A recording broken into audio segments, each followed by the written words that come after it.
evening and thanks for joining us. I'm Bruce Frisco. Todd Mattis is off tonight. It is Thursday, the 14th day of May. Here's what's making news tonight. This evening, Ready to Learn.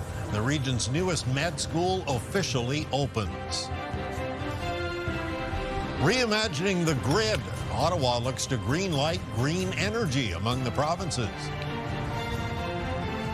For much of the Maritimes, it's mild with a mix of sun and cloud tomorrow, though there will be areas of Nova Scotia that remain with some rain and showers. Live from our Maritimes News Center, this is CTV News at 6. Here is Bruce Frisco. Good evening. Ottawa's new clean energy plan was announced today. The Prime Minister says he wants to rewire the country and make it easier to share green energy with our provincial partners. Some say this is long overdue. As CTV's Jesse Thomas tells us tonight, right now, many provinces say they can trade energy with the United States easier than they can with their provincial neighbors. Canada's Prime Minister Mark Carney says Canada has a golden opportunity to become a clean energy superpower, but it has to act now. As it stands, Canada's power grid, though, is quite fragmented. Canada is powered by many separate electricity grids, most of which aren't connected to each other. In many cases, it's easier to trade electricity with the United States than across our own country. The clean electricity plan unveiled today by Ottawa calls on doubling energy capacity on the grid to meet the demand, which will only climb in the coming years as more people electrify their homes, vehicles, and factories. Over the next few months, Carney will meet with provincial and territorial leaders to go over the plan. Canada's government is launching today consultations on our new electricity strategy. With a major focus on connecting those power grids with high-voltage transmission lines, it'll be expensive, but there's a federal plan to spread out the costs over time. You know, the clock is kind of ticking for the federal government to really articulate, I think, what they are going to do in terms of financial support. They mentioned, financial support mechanisms. We haven't seen anything concrete. The Ecology Action Centre believes we're at a fork in the road, so there's some urgency to connect our grids or continue down the road of oil and gas. Further delays just open up more opportunity at the end of the day, I think, for gas companies to kind of step in and say, hey, we'll meet that demand. Here in Nova Scotia, Premier and Energy Minister Tim Houston says grid connectivity is key to growing clean energy solutions like offshore wind. Discussions with them on the transmission. So what they're talking about today is exactly what we've been talking to them as well on transmission for Wind West, but other energy as well. The federal government anticipates construction costs could top more than $1 trillion. Jesse Thomas, CTV News, Halifax. And a reminder, for more on that story and all the day's top stories, visit our website, ctvnewsatlantic.ca. Well, it is both practical and highly symbolic in a province where healthcare remains a top issue. New medical sciences building at the Cape Breton Medical Campus officially opened today. The facility, you'll recall, was a key plank in the Conservative pledge to help fix healthcare. CTV's Ryan McDonald attended today's event. He joins us now live from Sydney with the latest. Ryan. Hello there, Bruce. Well, if you say it's symbolic, it's at the very least a good-looking symbol. It was all the way back in January 2023, more than 3 years ago, that Premier Tim Houston announced that there would be a new medical campus here at Cape Breton University. Well, today, almost 3.5 years later, he got to tour the new facility up close and personal, so it was a long time coming, and he wasn't the only one. Today marked the first day that anyone, aside from contractors, got to lay eyes on the new Cape Breton University Medical Sciences building as it officially held its grand opening today. We got to tour the inside of the building today too. They gave us the house tour. They took us to the first, second, third floor. And as you can see, it's pretty bright and modern. This is a partnership, of course, between CBU and Dalhousie University. And some of the classrooms here are connected virtually with campuses at Dal. There is also a full anatomy lab and mock patient rooms for clinical simulations. Of course, the first class has been studying already at the new CBU Med School since all the way back in August. Construction of this brand new building was initially scheduled to be complete back in October, but there were delays, so classes for much of the first year have been held at the former NSCC Marconi campus building right next door. Now that the new facility is finally ready, Premier Tim Houston was asked for his first impressions.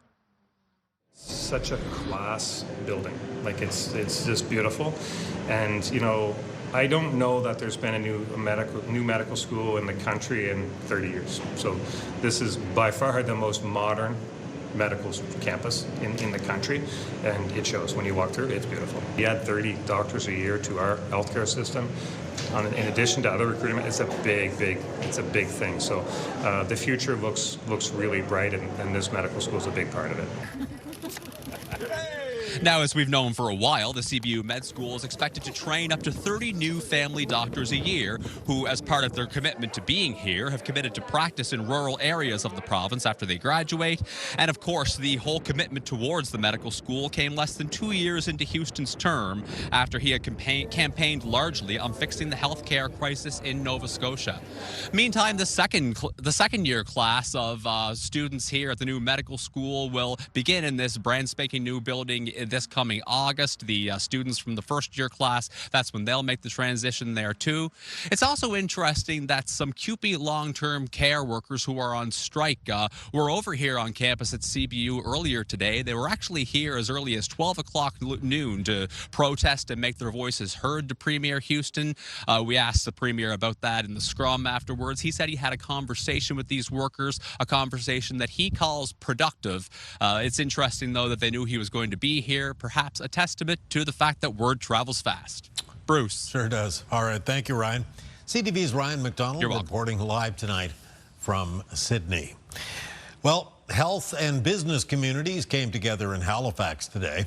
Topics of discussion ranged from Nova Scotia's newly implemented one patient, one record digital system to what healthcare might look like in the future. CTV's Jonathan McGuinness has more. Two prominent figures in Nova Scotia Health addressed a business crowd today at a Chamber of Commerce luncheon in Halifax. We need to have a healthy community to have a productive community. And our members are telling us loud and clear that healthcare is very important to make sure that the conditions for success are there for a thriving economy. One main topic of discussion was about the newly implemented One Patient, One Record, or OPOR system, which was introduced first at the IWK Hospital and has since been expanded to all hospitals in the Central Zone. The $365 million initiative merges more than 50 healthcare systems into one. I'm actually hearing really good things. Health Minister Michelle Thompson also touted the province's recruiting record of a net gain of 570 physicians since 2021. We've certainly seen good recruitment with nurses as well. Certainly you've heard folks talk about the paramedic recruitment, the pharmacy work that's happening, and also our ability to train people who are within Nova Scotia. Those incoming professionals could be facing a new style of health care. It's not going to be about bricks and mortar. We may want it to be, but it's impossible. The money is not going to exist. It is all going to be this predictive analytics and AI to a great degree, but these kinds of technologies like OPOR. All of it to keep up with the growing demands of a growing province, where innovation will be at the forefront of the healthcare system. Well, Bruce, one bricks and mortar facility that is being built is the $7.4 billion QE2 hospital you can see here behind me. Health Minister Michelle Thompson says it is on budget and on time to open in the fall of 2031. Bruce. Good. Okay. Thank you, John. CTV's Jonathan McGuinness reporting from Halifax this evening. Expectant mothers in the Miramichi area are being temporarily diverted to other hospitals for labor and birth services. Problem is, that's between an hour and 2 hours away from where they are. Horizon Health says an unexpected shortage of available nursing staff is the reason for this. It was all announced yesterday. Expectant mothers who plan to deliver their babies at the Miramichi Hospital are now being told to make plans to travel to hospitals in Bathurst, Fredericton, or Moncton. If there is an emergency, if somebody has to deliver in that hospital, in the emergency room, then we have resources to be able to deliver those people in an emergency situation. They're having a hard time hanging on to staff, and we lost a lot of really good staff in the last few years, and it's a shame because we lost a lot of good nurses. Horizon says the diversion of labor and birth services in Miramichi will stay in effect no later than 8 a.m. Monday morning. Last week, the PC opposition questioned the government about at least 2 babies being born on the way to the hospital in Fredericton because of labor and birth services being diverted from the Upper River Valley Hospital in Waterville. Okay, here's a live look at Truro, where it's currently 15 degrees, starting to look more and more like the season. And with that in mind, we'll get our first look at the forecast tonight from Kaylin Mitchell. Yeah, I know early spring in the Maritimes can be a bit of a slow go sometimes, but we're ramping up a little bit more into some milder days and seeing things green up as well. Taking a look at temperatures around the region aside from some coastal areas. If you're stepping out this evening, you're stepping out in temperatures that are mostly around the mid to high teens. Now, some of those coastal areas, especially around the Atlantic coastline of Nova Scotia, high single digits and low teens, and that's because the southerly wind is a little bit more onshore for those areas. Out of the south and southeast, it's still being sustained in a lot of cases 10 to 30 kilometers per hour. Checking in on the wind gusts around the Maritimes, we got a few around 30, 40 kilometers per hour in New Brunswick, near 35 kilometers per hour in Charlottetown and Prince Edward Island, and most of the gusts for Nova Scotia at this hour are in the range of around 30 to 40 kilometers per hour. Taking a look at our radar and satellite picture, there's a lot of cloud cover around the Maritimes for today. It's a chance of some showers drifting through western areas of New Brunswick, though those showers are going to be very spotty or isolated in their coverage. There's going to be some more widespread rain and showers that moves into the province of Nova Scotia as we make our way through this evening and tonight, with some of that rain reaching Prince Edward Island during the overnight hours. And that's coming in with a low pressure system that is currently out over the Atlantic. Now, the rain from this weather system is expected to be steady. It's basically Halifax and east in Nova Scotia. Showery conditions off towards the west. Some areas, though, could pick up another 10 to 20 millimeters as we make our way through tonight and into the start of Friday. And then after that, of course, Bruce, it's the weekend forecast, and I'll talk more about that when I'm back a little bit later on. Right you are. Thank you, Kaylin. Full forecast in about 15 minutes, as a matter of fact. Well, a warning for pet owners tonight about ticks. There are a lot of them around. A local clinic says staff removed an astonishing 85 ticks from a single dog. As CTV's Hafsa Arif tells us tonight, well, there's no exact way to track tick populations. Experts are seeing more and more cases of Lyme disease every year. It's the kind of photo that makes your skin crawl. This clump of fur and ticks is from one dog after it went missing for just a day. Through the course of the physical exam, outside of the ticks, the dog was considered healthy, but yeah, 85 ticks were removed by the team there that day. The number itself is unusual, but the clinic confirms the growing number of cases isn't. We are certainly seeing a large number of patients that are coming through, certainly and being confirmed with Lyme disease, which is obviously prevalent and spread by the deer tick. Tick experts say this winter may have helped ticks survive. While there was more snow than usual, and that actually surprisingly helps the ticks because it insulates where they're hiding just under the surface of the soil. Pet owners are also noticing it more. First couple years I had her, she didn't get any ticks ever. But in the past couple years, last year she had 7 all at once from one walk, and that was in the park when she was in the mulch area rolling around.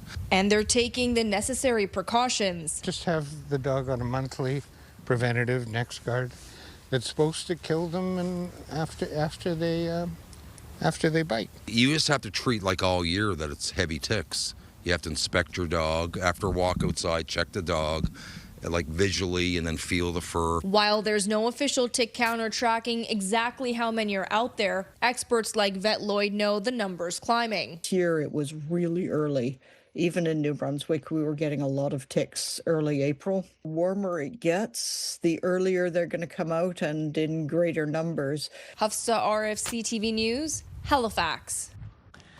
K-12 teachers in New Brunswick have just voted in favor of a new contract. The New Brunswick Teachers Federation says 93% of its members approved the agreement, which runs until the end of February 2031. We are very hopeful that this will have an impact on retention and recruitment in our province. That's been a huge issue for us. We've been very concerned for some time, as we do have probably 2,200 teachers likely to retire in the next 5 years. Details of the agreement have not been made public yet. The Federation says that will happen, though, after its official signing, which is expected next month. Get the Maritime's top stories, breaking news alerts, and watch live. Download the CTV News app. Halifax is looking for your input on missing middle housing. For clarity, that's not the massive apartment buildings that are going up all over HRM or the single detached homes, but rather what's in between those.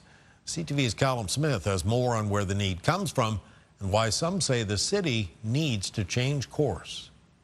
High-rises or mid-rises are popping up everywhere in Halifax, but it's middle-of-the-line housing that's commonly missed as new supply comes online. Buildings like multiplexes, row homes, townhouses, or low-rise apartments, known as missing middle housing. It's a supply and demand dynamic. Demand is high and supply is low. The Nova Scotia chapter of Canadian Home Builders Association says, well, that demand for these types of homes exists. I think the issue is right now affordability for people. They're having a hard time making the finances work to get into any type of housing situation. Halifax had nearly 7,300 housing starts last year. It sounds like good news. However, there's more to the story. All but a very small number of those were apartments and high-rise multi-res.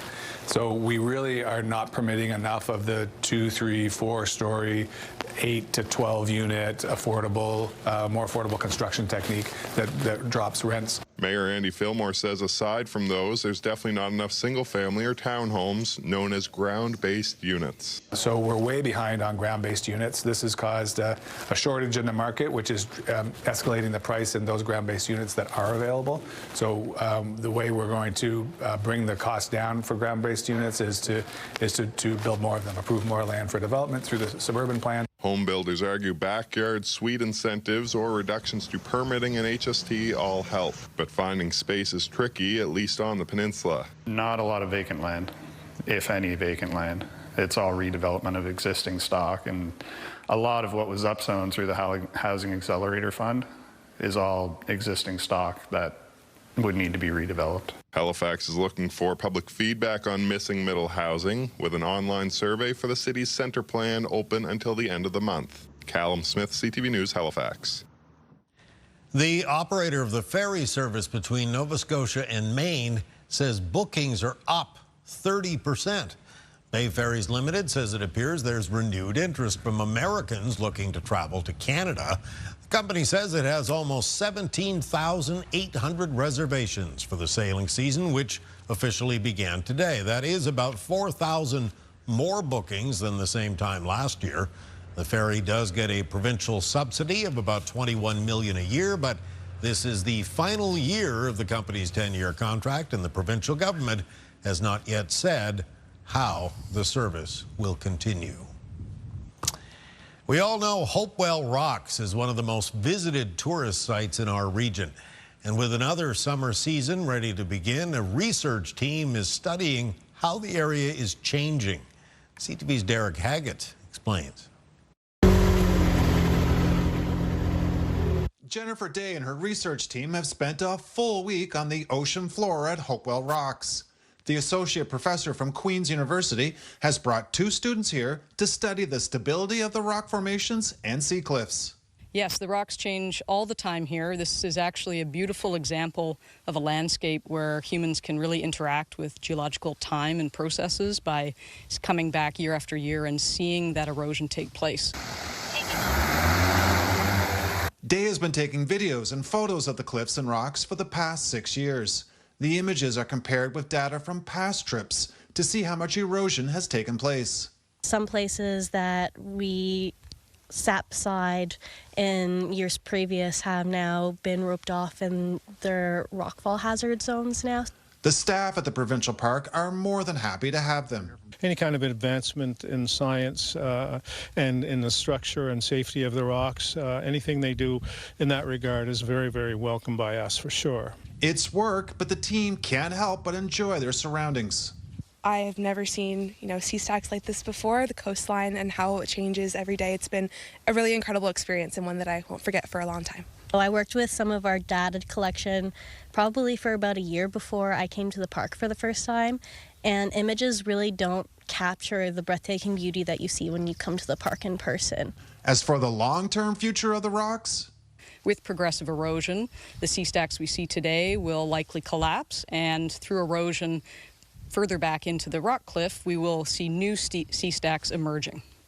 Jennifer Day and her students will be wrapping up their week of research tomorrow, which just so happens to be opening day here at Hopewell Rocks. Derek Haggett, CTV News, Hopewell, Cape, New Brunswick. Thank you, Derek. We'll step aside for a quick little moment. Still to come, a look ahead to the long weekend. Kalen will be back with his full forecast. Coming up next, though, a high-level leaders gathering. President Trump wrapping up his first day of talks with Chinese leader Xi Jinping with a lavish banquet. I'm Selena Wang reporting from here in Beijing. I'll have the latest on those talks coming up. This is your Campfire Conditions Report brought to you by Pine Acres RV, where customers become friends. We do have some counties in New Brunswick with some restricted hours for Category 1 burning and campfires. It includes Restigouche and Gloucester counties in the north of the province and Westmoreland and Albert counties in the southeast of New Brunswick. Those areas burning permitted between 8 p.m. and 8 a.m. For Nova Scotia, the mainland, burning is permitted between 7 p.m. and 8 a.m. And Cape Breton, burning is currently permitted between 2 p.m. and 8 a.m. And for the province of Prince Edward Island, campfires are currently permitted, with domestic brush burning restricted to the hours of 2 p.m. to 8 a.m. That is your Campfire Conditions Report. I'm meteorologist Kalen Mitchell.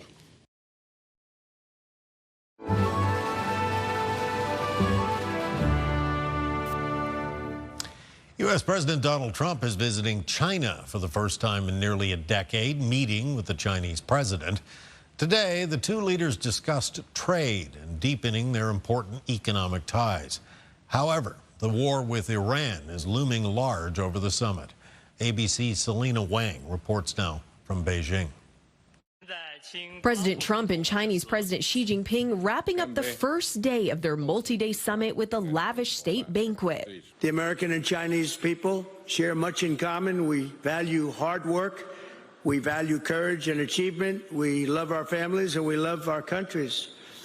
Together we have the chance to draw on these values to create a future of greater prosperity, cooperation, and happiness. Earlier in the day, the president praising the Chinese leader as they sat at the negotiating table. You're a great leader. Sometimes people don't like me saying it, but I say it anyway because it's true. Xi calling for a closer relationship between the two countries. We should be partners, not rivals. A White House official saying Trump and Xi had a good meeting, discussing ways to increase economic cooperation, end the flow of fentanyl in the U.S., and let American companies further into Chinese markets. According to Chinese state media's readout, Xi delivered a warning to Trump on the issue of Taiwan, which China sees as its territory, but the U.S. does not, saying if handled poorly, the two countries will clash or even come into conflict. Meanwhile, with the Iran war looming large over these talks, Iran says China plays a key role in its security position in the Strait of Hormuz. China is one of Iran's closest allies, buying more Iranian oil than any other country. The White House saying the two sides agreed that the Strait of Hormuz must remain open to support the free flow of energy. The current standstill has sent global oil prices skyrocketing. And Friday will include another round of talks. The White House says the two sides will discuss trade, investment, as well as artificial intelligence. As for future discussions, President Trump says he's already invited Xi Jinping to visit the White House in September. Selena Wang, ABC News, Beijing. Coming up next, a very good possibility of more rain for some of us tonight. Kalen will have those details and the latest on the long weekend when CTV News at 6 continues.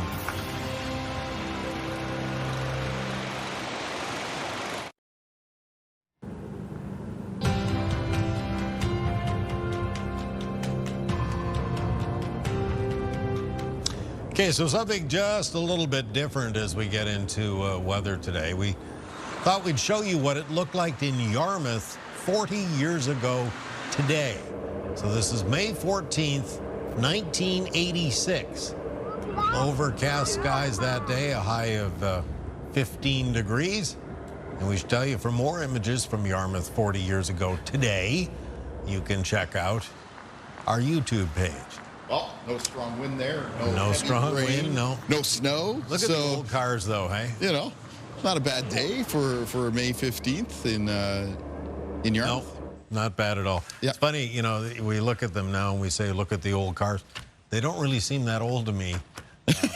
You know what I mean? Like, oh, well, look at the cars over there. Yeah. For sure. Yeah. Let's take a look at weather conditions across the country, and then we'll get back to our forecast here in the Maritimes. Beginning out west right now, we've got 16 degrees, the mix of sun and cloud in Vancouver and Victoria. There's some rain being reported in Fort St. John.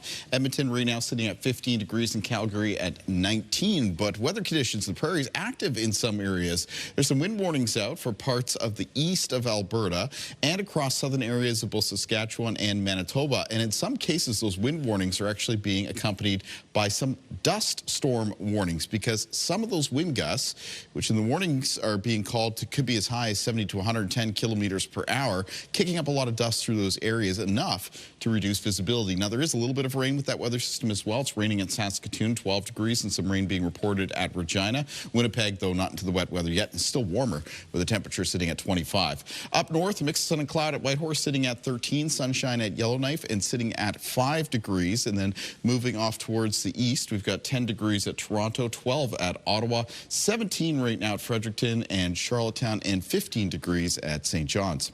Now over to our forecast timeline. We have some wet weather that's going to be returning to parts of the Maritimes tonight. There is a chance of some isolated showers around western parts of New Brunswick, and then a low pressure system that's out over the Atlantic is going to be returning some rain and showers to the province of Nova Scotia as we head through this evening and towards midnight. Now, this rain is going to be steadiest Halifax and east in the province, but will linger in some cases into the start of the day for tomorrow. In fact, for Cape Breton, I would imagine it's going to be pretty rainy through the morning hours and maybe even into the early afternoon before that rain starts to clear away. There will be some showers around Prince Edward Island during the day for tomorrow, and around eastern areas of mainland Nova Scotia. Other parts of the Maritimes in the afternoon, cloudy with sunny breaks and a lower chance of an isolated shower, about a 30% chance or so.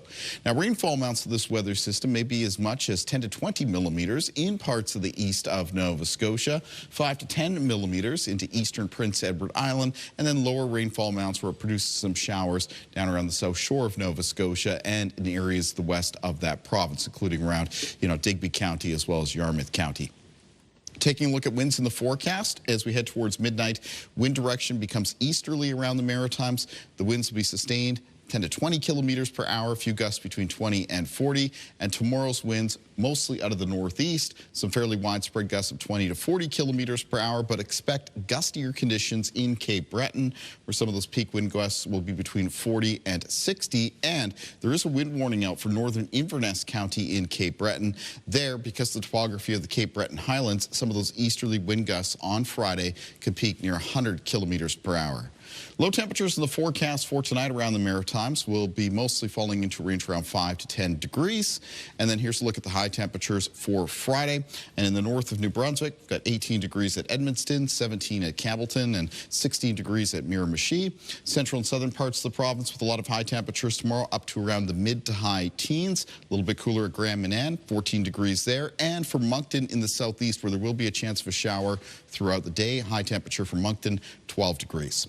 Prince Edward Island for tomorrow is held cooler because it's going to be cloudier and there'll be some showers around. The high temperature is 8 to 10 degrees, and that'll be the case as well for eastern areas of Nova Scotia. Cape Breton, parts of the North Shore and Eastern Shore, a lot of highs between 7 and 10 because of cloudier conditions and some of the rain and showers around. 12 for Truro for tomorrow, and for Halifax, as well as for Parsboro and Amherst. In the Annapolis Valley tomorrow, high temperatures 14 degrees, 13 at Digby. And on the south shore of Nova Scotia, most of the high temperatures around 13, 14 degrees. But let's head into the long weekend forecast. So here we are for New Brunswick. Mix of sun and cloud on Saturday. High temperatures away from the coast, low to mid-20s. Same thing goes for Sunday, but a low chance of some showers, about a 30% chance. And temperatures cool a few degrees for Monday, but it's still looking like a pretty fair fair weather day with a mix of sun and cloud. That is followed by a chance of showers on Tuesday and showers in the forecast for Wednesday of next week. Here's the outlook through the long weekend for Nova Scotia. It's looking pretty fair. Mix of sun and cloud for Saturday. High temperatures, high teens and low 20s. Same thing on Sunday with a low chance of showers, again 30, 40%. And then a mix of sun and cloud follows on Monday. Temperatures cool a few degrees. Chance of showers on Tuesday and showers in the forecast for Wednesday.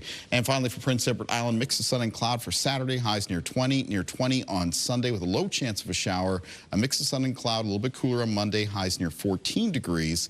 And then a chance of showers Tuesday into Wednesday of next week. Bruce. Thank you, sir. We'll verify the wake-up weather a little later in the broadcast. Coming up next, we'll put the spotlight on some tough times in the oyster industry in one maritime province, thanks to a couple of devastating diseases. Stay with us. We'll be right back.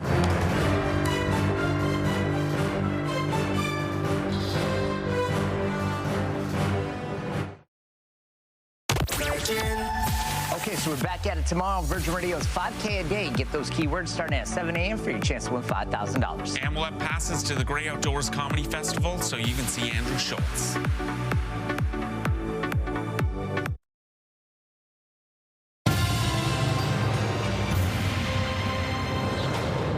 New federal provincial programs are offering to help those in the oyster industry on PEI who've suffered significant losses as a result of a pair of infectious oyster diseases known as MSX and Dermo.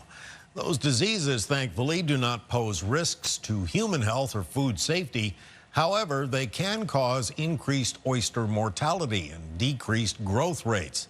Of course, the PEI oyster industry has grown significantly over the years. To talk about all of this tonight, we're happy to be joined by Bob McLeod, president of the PEI Shellfish Association. Thanks so much for speaking with us tonight, Bob. Yeah, no problem at all. Glad to help out. So first of all, we're in the middle of May right now. What are you hearing about the severity of those diseases and the impact they're having on your industry? Well, I represent the wild fishermen only, and it's really taken a toll on us, for sure. High mortality in some rivers that we can no longer fish because there's nothing alive, really. So we're all kind of bunched up in a few small rivers that's getting fished pretty hard. But this is only our second week of the season, and already people are really struggling. And with the price of gas, like, it's just how much longer a person can go where it's feasible to travel. You know, we're traveling pretty well long distance to go fishing. You know, you get up in the morning and you drive an hour plus to get to the fishing grounds and the same home, so the gas bill's fairly high. And almost nothing in the truck. Yeah, and the catches was falling fast, and so we're struggling. I understand, Bob, there are about, more than 250 active oyster fishermen, 300 oyster growers, and 18 oyster processors in PEI. In 2024, the industry was about $27 million. How worried are producers that they're going to get to keep going? Well, on the fishing side, we're pretty worried about making a paycheck next week. Yeah. Like, out of that 250 fishers, we represent about 40% of the industry, like in sales. So there's a lot of people relying on this as their income. Like, it's a generational thing here, and you know, 2 or 3 generations out there trying to make a living. But as your box count goes down, the expenses is up. And the big concern is, you know, what's going to be there for the fall season. I know it's different rivers, but the outlook, not a whole lot brighter. Are you hearing, are some of them telling you they're actually thinking about packing it in and getting out of the business?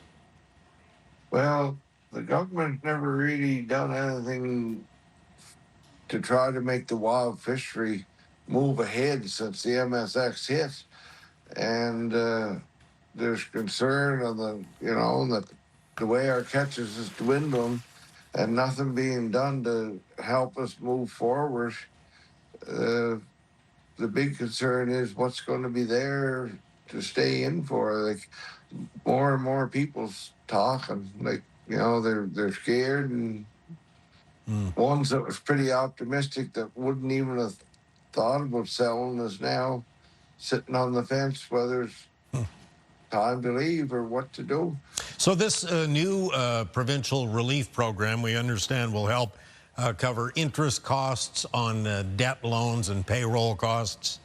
Is that enough in your mind? Out of that provincial fund, to tell you the honest truth, I'll tell you what the wild fishermen got out of that. There's 9 or 10 trailers staying at our little trailer park in Bedeck, and they're traveling east from there. Out of that money, the government is paying for the rental for those trailers, for their sites. It's been worked out with $600 per trailer, and that's what the wild fishermen got out of that announcement.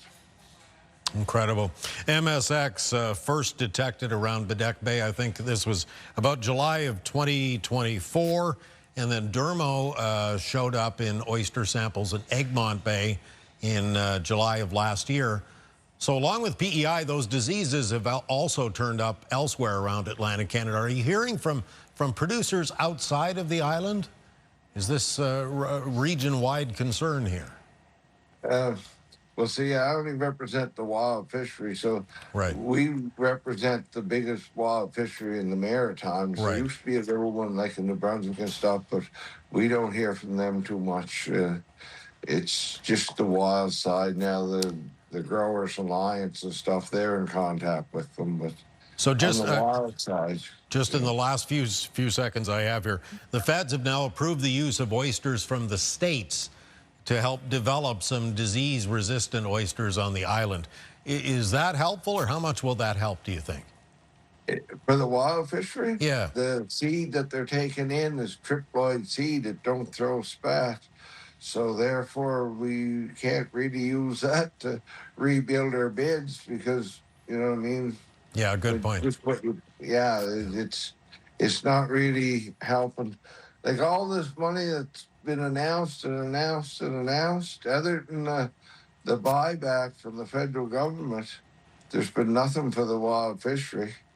I'm really hoping in the AFF, whenever they do get it launched, that there might be some money in that will help us move forward. But as of right yet, they announced the buyback in the federal part, and we got them 9 or 10 free trailer rentals on the provincial part, and the rest of it is gone to the growers or the processors and the wild fishermen. Bob, we're going to have to leave it there tonight. Want to thank you so much for joining us tonight. Really appreciate it. Okay, thank you. Bob McLeod is president of the PEI Shellfish Association. We'll be back with a whole lot more.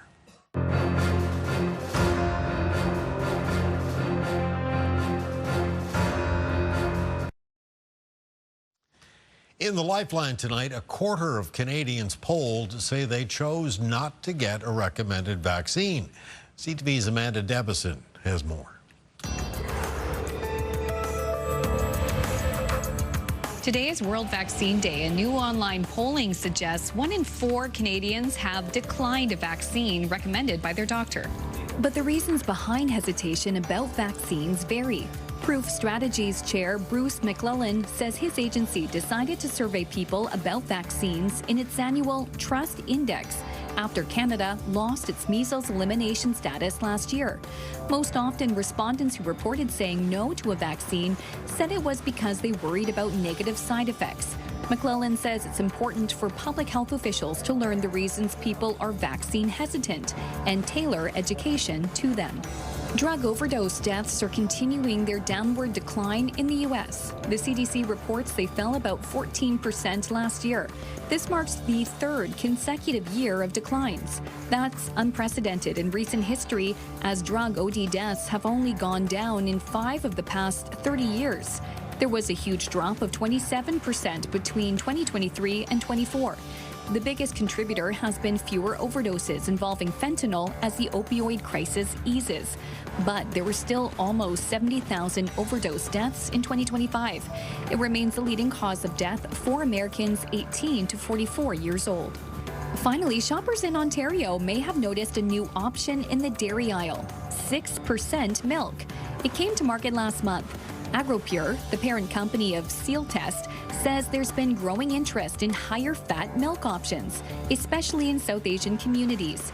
That said, Health Canada's recommendations have not changed. It recommends 3.25% homogenized milk for babies from 12 to 24 months old and lower fat options for everyone else. With Health and Medical News, I'm Amanda Debison for the Lifeline.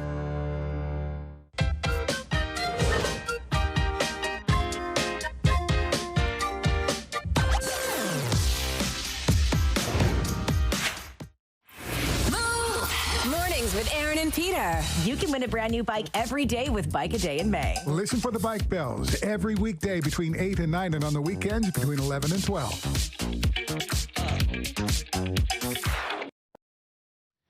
So on the markets today, the Dow ended the day up 370 points, and Honda confirmed today it is shelving its plan to build an $11 billion EV project in Canada.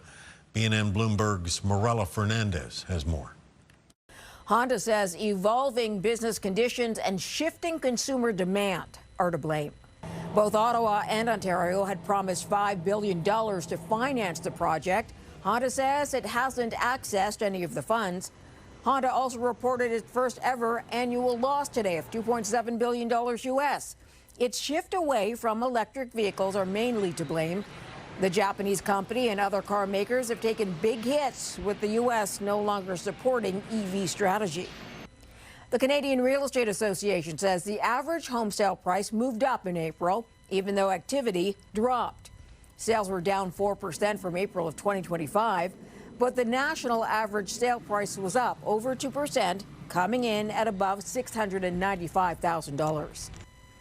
Canadian Tire reported revenue of $3.6 billion for its latest quarter, just beating the estimate. Sales were up at Sport Chek and Mark's brands, but that offset a decline of sales at Canadian Tire. The CEO says Canadian consumers are resilient but selective at a time where they're paying more for energy. Here are the closing numbers for the day. The Canadian dollar is up a fraction to 72.86. West Texas Intermediate barely changed at 101.17. Western Canadian Select is down to 79.71, and the TSX gained 226 points today. Those are your business headlines. I'm Marilla Fernandez. Thank you, Marilla. Now we'll head outside to Kaylin on the weather deck. Still breezy out there? Yeah, it certainly is, Bruce. Breezy, cloudy, and a little bit cool. You can certainly feel that the wind's a bit off the water here in the north end of Halifax. I mean, off the Atlantic Ocean waters, that is. Let's take a look at our viewer picture for tonight. This is a beautiful one featuring some stratocumulus clouds coming in from Brenda Pelly from Antigonish, Nova Scotia. I want to thank Brenda very much for taking the time to send in this great picture. As for Antigonish for tomorrow, rain tonight, becoming showers through the day tomorrow. The high temperature is going to be held cooler, near 9 degrees. Our day planner across the Maritime region, so the rain and the showers coming into Nova Scotia for tonight is going to be steadiest. Halifax and east in the province. I expect it's going to be a pretty wet start to the day there, as well as eastern parts of Prince Edward Island. Morning temperatures, you can see, in the range of around 6 to 10 degrees. And then in the afternoon, there's going to be some sunny breaks for parts of New Brunswick as well as western areas of Nova Scotia, but remaining cloudier around Prince Edward Island and the east of Nova Scotia, and still with a chance of some showers. Now let's find out what's coming up on Your Morning Atlantic. Friday on Your Morning Atlantic, drop and give me 20. I take on the Royal Canadian Navy's mandatory fitness test to see if I have what it takes to serve. Start your morning with us Friday on Your Morning Atlantic on CTV2 and Crave. Go. And coming up tomorrow on this program, Ottawa's been spending big money on energy, tech, and the military. Our Friday politics segment will look at the Prime Minister's plan to kickstart the economy. That's tomorrow, CTV News at 6. Finally, tonight, the Princess of Wales learned a valuable new skill today, making pasta. Princess Kate learned how to make tortelli as she wrapped up a 2-day visit to Italy. On her last stop, a chef showed her how to make the region's traditional pasta, large squares. usually filled with vegetables, cheeses, or meats. Kate's 2-day visit to Italy is her first trip abroad since announcing that her cancer had gone into remission. Okay, that is the program for this Thursday night. The rebroadcast begins in just a moment on CTV2 and, of course, CTV News Atlantic.ca updates right around the clock. I'm Bruce Frisco in for Todd Battis. I'll be back with your next newscast at 11:30 tonight. Thank you for watching this one. Have a good evening. We'll see you soon.